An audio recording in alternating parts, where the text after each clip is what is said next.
Dishonored 2 is a first-person stealth action game with role-playing elements developed by Arcane Studios and published by Bethesda Softworks. The game mainly focuses around the use of powers. Corvo Antano, the lead protagonist and bodyguard to the Empress Emily Kaldwin, is given access to by the Outsider early in the story of the previous game. However, now players have the ability to choose to play as Emily or Corvo through the main story, albeit from different perspectives and from different parts of the map. The story is set 15 years post the events of the previous game, and an otherworldly usurper steals the throne from Empress Emily, deeming her an outlaw and forcing her to travel to the city of Karnaca in search of a way to restore her place to the throne. The city lies on the southernmost point on the island of Serkonos, which lies just south of Crystal Isle where the first game takes place.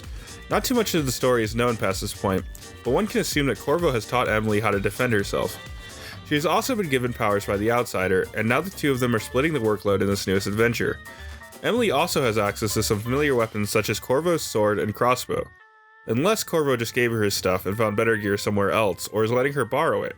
They appear to have identical gear, potentially foreshadowing that we will be getting some old friends back to act as our crafting system. Unexpected. Not much is known about the development of the game other than a few details, including that the game will be made by the same studio as the previous title in Lyon, France, and that the game will be running on a new internal engine referred to as the Void Engine, which is based off of ID Tech 6 as opposed to Unreal 3. One of the biggest changes is how character selection will work. Game Informer's interview with joint creative directors Harvey Smith and Rafael Colantonio tells us that character selection takes place at the beginning of the story, and you are stuck with your choice Pokemon style until the end of the game, allowing for more replayability. Another big change is that Emily has been given a few abilities unique to her character, including Far Reach, Shadow Walk, and Mesmerize. She will also allow players to craft bone charms for up to 400,000 possible combinations. The scenery of Serkonos differs from that of Gristal, as it is more of a tropical environment with vast beachfronts. There are also buildings and structures that are shown that we don't quite know the purpose of yet. Here we see the inventor's workshop overlooking the rest of the city, meaning that he has a position of power as appointed by the royalty of the island. However, there appears to also be these cables that lead up to a hard-to-see crater in the mountainside, as well as this house that is just isolated from everything. Furthermore, what the hell are these things? They look like highly advanced antenna array or some space-age laser cannons or something. Whatever they are, we can assume they will play a role in the story.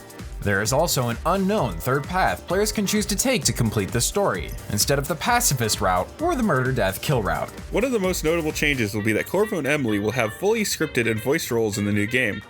Environmental hazards have also changed, and it is unknown if rats have been entirely replaced, but bloodflies appear to be the new natural carriers for the plague. They are also taking a new approach to upgrades, switching out the linear upgrade path for each power and replacing it with a skill tree, which may lead to new and unique ways to use the abilities as you see fit, such as using Emily's Far Reach ability for offensive maneuvers. The trailer also shows us a new inventor that appears to have a fascination with our old pal Sokolov and his builds. The streets are now patrolled by automatrons with forearms equipped with razor-sharp blades. They also appear to have incredible speed, which may mean that the way to defeat them is either through skilled close-quarters combat or to out-parkour them, which may be an issue if they guard the insides of buildings, some of which appear to have sentry positions where they are flush with the walls and are activated when you are detected. It appears that there are also new tools at your disposal as well. Here we see Emily place some sort of tripwire trap that electrifies the enemy into pieces, similar to the old electrified security gates. I also assume that this may actually be the Rewire or Razor Wire tool from the first game, and that items also have a skill tree based upgrade system. Despite these changes, the story appears to have a very familiar feel, and goes as far as to say it's happened again. Somebody has pulled the rug out from under you. And Corvo retains many, if not all, of his original abilities. At this time, we have not seen gameplay, but one can assume the graphics have been improved for next-gen consoles. The gameplay also appears to have been improved upon, and the options available have been multiplied with the new skill tree system. On top of that, 2 characters are available, each with their own unique characteristics, opening up a ridiculous amount of replayability. So keep an eye out for Dishonored 2, coming 2016 for PC, Xbox, and PlayStation 4.